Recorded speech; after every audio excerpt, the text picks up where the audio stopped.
ஆதியாகமம் 31 அதிகாரம்.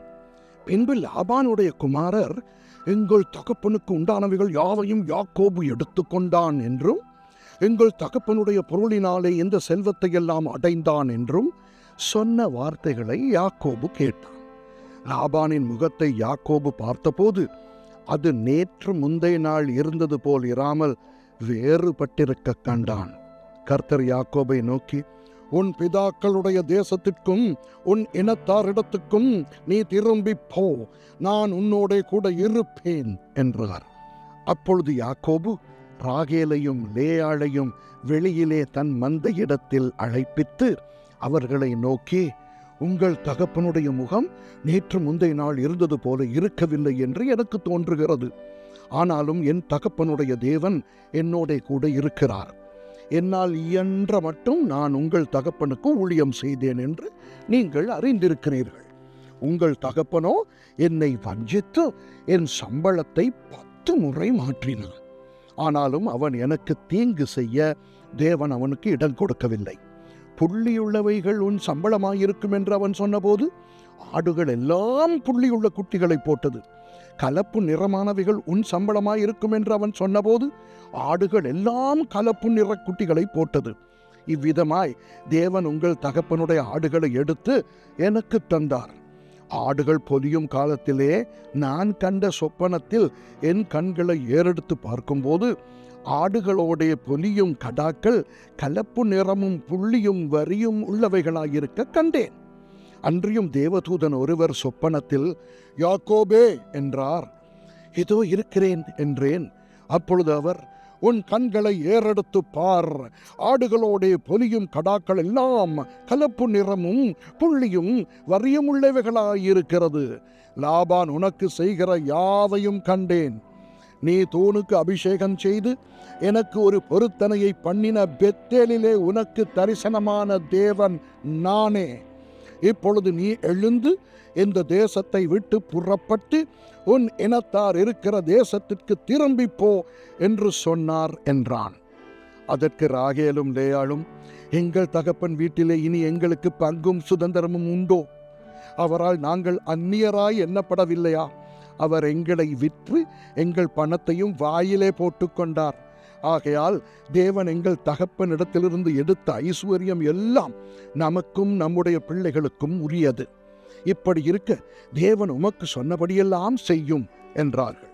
அப்பொழுது யாக்கோபு எழுந்து தன் பிள்ளைகளையும் தன் மனைவிகளையும் ஒட்டகங்கள் மேல் ஏற்றி தான் பதான் அராமிலே சம்பாதித்த மிருக ஜீவன்களாகிய மந்தைகள் அனைத்தையும் தன் பொருள்கள் எல்லாவற்றையும் எடுத்துக்கொண்டு கானான் தேசத்தில் இருக்கிற தன் தகப்பனாகிய ஈசாக்கினிடத்துக்கு போக புறப்பட்டான்.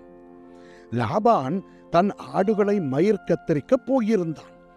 அந்த சமயத்திலே ராகேல் தன் தகப்பனுடைய சுரூபங்களை திருடிக் கொண்டாள். யாக்கோபு தான் ஓடி போகிறதை சீரியனாகிய லாபானுக்கு அறிவியாமல் திருட்டளவாய் போய்விட்டான். இப்படியே அவன் தனக்கு உண்டானவைகளை எல்லாம் எடுத்துக்கொண்டு ஆற்றை கடந்து கிலெயாத் மலையை நோக்கி ஓடிப்போனான். யாக்கோபு ஓடிப்போனது 3ஆம் நாளிலே லாபானுக்கு அறிவிக்கப்பட்டது. அப்பொழுது அவன் தன் சகோதரரை கூட்டிக் கொண்டு 7 நாள் பிரயாண பரியந்தம் அவனை தொடர்ந்து போய் கிலெயாத் மலையிலே அவனை கண்டுபிடித்தான். அன்று ராத்திரி தேவன் சீரியா தேசத்தானாகிய லாபானுக்கு சொப்பனத்திலே தோன்றி, நீ யாக்கோபோடைய நன்மையே அன்றி தீமை ஒன்றும் பேசாதபடிக்கு எச்சரிக்கையாயிரு என்றார். லாபான் யாக்கோபினிடத்தில் வந்தான். யாக்கோபு மலையிலே தன் கூடாரத்தை போட்டிருந்தான். லாபானும் தன் சகோதரரை கூட கீலேயாத் மலையிலே கூடாரம் போட்டான். அப்பொழுது லாபான் யாக்கோபை நோக்கி, நீ திருட்டளவாய் புறப்பட்டு என் குமாரத்திகளை யுத்தத்தில் பிடித்த சிறைகளைப் போல கொண்டு வந்தது என்ன செய்கை? நீ ஓடிப்போவதை மறைத்து எனக்கு அறிவியாமல் திருட்டளவாய் என்னிடத்திலிருந்து வந்துவிட்டது என்ன? நான் உன்னை சந்தோஷமாய் சங்கீதம் மேளதாளம் கிண்ணற முழக்கத்துடனே அனுப்புவேனே. என் பிள்ளைகளையும் என் குமாரத்திகளையும் நான் முத்தம் செய்ய விடாமல் போனதென்ன? இந்த செய்கையை நீ மதியில்லாமல் செய்தாய். உங்களுக்கு பொல்லாப்பு செய்ய எனக்கு வல்லமை உண்டு. ஆகிலும் உங்கள் தகப்பனுடைய தேவன் நீ யாக்கோபோடே நன்மையை அன்றி தீமை ஒன்றும் பேசாதபடிக்கு எச்சரிக்கையாய் இரு என்று நேற்று ராத்திரி என்னோட சொன்னார். இப்பொழுதும் உன் தகப்பனுடைய வீட்டின் மேலுள்ள வாஞ்சையினால் நீ புறப்பட்டு போகிறதானால் போகலாம். என் தெய்வங்களை ஏன் திருடிக் கொண்டு போகிறாய் என்று கேட்டான். யாக்கோபு லாபானுக்கு பிரதியுத்தரமாக, உம்முடைய குமாரத்திகளை பலாத்காரமாய் பிடித்து வைத்துக் கொள்வீர் என்று நான் அஞ்சினதினாலே இப்படி வந்துவிட்டேன். ஆனாலும் யாரிடத்தில் உம்முடைய தெய்வங்களை கண்டுபிடிக்கிறீரோ அவனை உயிரோடே விட வேண்டாம். உம்முடைய பொருள்கள் ஏதாவது என் வசத்தில் உண்டானால் நீர் அதை நம்முடைய சகோதரருக்கு முன்பாக பரிசோதித்தறிந்து அதை எடுத்துக்கொள்ளும் என்றான். ராகேல் அவைகளை திருடிக்கொண்டு வந்ததை யாக்கோபு அறியாதிருந்தான். அப்பொழுது லாபான் யாக்கோபின் கூடாரத்திலும் லேயாளின் கூடாரத்திலும் 2 வேலைக்காரிகளின் கூடாரத்திலும் பிரவேசித்து பார்த்தும் ஒன்றும் கண்டுபிடிக்கவில்லை. பின்பு லேயாளின் கூடாரத்தை விட்டு ராகேலின் கூடாரத்துக்கு போனான். ராகேல் அந்த சுரூபங்களை எடுத்து ஒட்டக சேனத்தின் கீழ் வைத்து அதன் மேல் உட்கார்ந்திருந்தாள். லாபான் கூடாரம் எங்கும் தடவி பார்த்தும் அவைகளை கண்டுபிடிக்கவில்லை. அவள் தன் தகப்பனை நோக்கி, என் ஆண்டவனாகி உமக்கு முன்பாக நான் எழுந்திராததை குறித்து கோபம் கொள்ள வேண்டாம். ஸ்திரீகளுக்குள்ள வழிபாடு எனக்கு உண்டாயிருக்கிறது என்றாள். அப்படியே அவன் அந்த சுரூபங்களை தேடியும் கண்டுபிடிக்கவில்லை. அப்பொழுது யாக்கோபுக்கு கோபம் எழும்பி லாபானோட வாக்குவாதம் பண்ணி, நீர் என்னை எவ்வளவு உக்கிரமாய் தொடர்ந்து வரும்படிக்கு நான் செய்த தப்பிதம் என்ன? நான் செய்த துரோகம் என்ன? என் தட்டு முட்டுகளை எல்லாம் தடவி பார்த்தீரே. உம்முடைய வீட்டு தட்டு முட்டுகளில் எண்ணத்தை கண்டுபிடித்தீர். அதை என்னுடைய சகோதரருக்கும் உம்முடைய சகோதரருக்கும் முன்பாக இங்கே வையும். அவர்கள் எனக்கும் உமக்கும் நடு தீர்க்கட்டும். இந்த 20 வருஷ காலமாய் நான் உம்மிடத்தில் இருந்தேன். உம்முடைய செம்மறியாடுகளும் வெள்ளையாடுகளும் சினை அழியவில்லை. உம்முடைய மந்தையின் கடாக்களை நான் தின்னவில்லை. பேருண்டதை நான் உம்மிடத்துக்கு கொண்டு வராமல் அதற்காக நான் உத்தரவாதம் பண்ணினேன். பகலில் களவு போனதையும் இரவில் களவு போனதையும் என் கையில் கேட்டு வாங்கினீர்.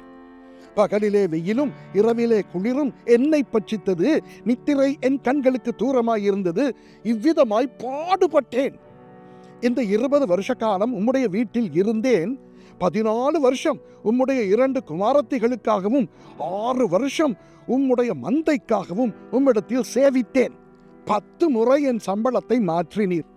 என் பிதாவின் தேவனாகிய ஆபிரகாமின் தேவனும் ஈசாக்கின் பயபக்திக்குரியவரும் என்னோடு இராமற் போனால் நீர் இப்பொழுது என்னை வெறுமையாய் அனுப்பிவிட்டிருப்பீர். தேவன் என் சிறுமையையும் என் கைப்பிரயாசத்தையும் பார்த்து நேற்று ராத்திரி உம்மை கடிந்து கொண்டார் என்று சொன்னான்.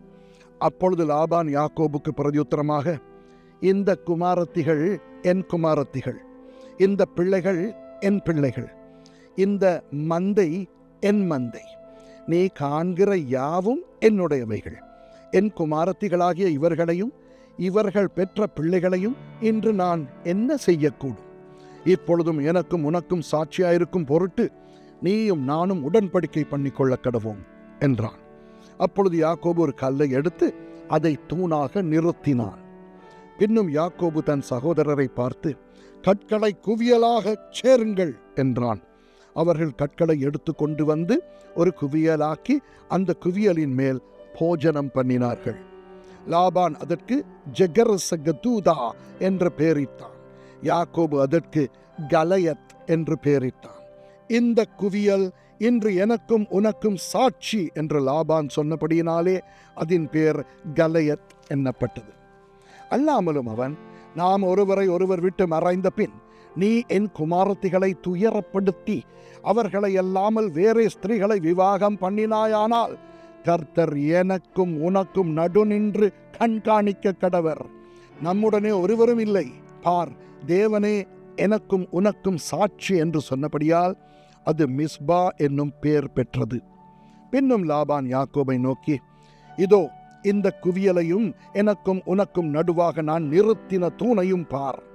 தீங்கு செய்ய நான் இந்த குவியலை கடந்து உன்னிடத்துக்கு வராதபடிக்கும் நீ இந்த குவியலையும் இந்த தூணையும் கடந்து என்னிடத்துக்கு வராதபடிக்கும் இந்த குவியலும் சாட்சி, இந்த தூணும் சாட்சி. ஆபிரகாமின் தேவனும் நாகோரின் தேவனும் அவர்கள் பிதாக்களின் தேவனுமாயிருக்கிறவர் நமக்குள்ளே நடு நின்று நியாயம் தீர்ப்பாராக என்றான். அப்பொழுது யாக்கோபு தன் தகப்பனாகிய ஈசாக்கின் பயபக்திக்குரியவர் மேல் ஆணையிட்டான். பின்பு யாக்கோபு மலையின் மேல் பலியிட்டு போஜனம் பண்ணும்படி தன் சகோதரரை அழைத்தான். அப்படியே அவர்கள் போஜனம் பண்ணி மலையிலே தங்கினார்கள்.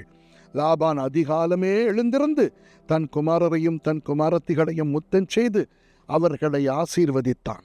பின்பு லாபான் புறப்பட்டு தன் இடத்துக்கு திரும்பி போனான். ஆமென்.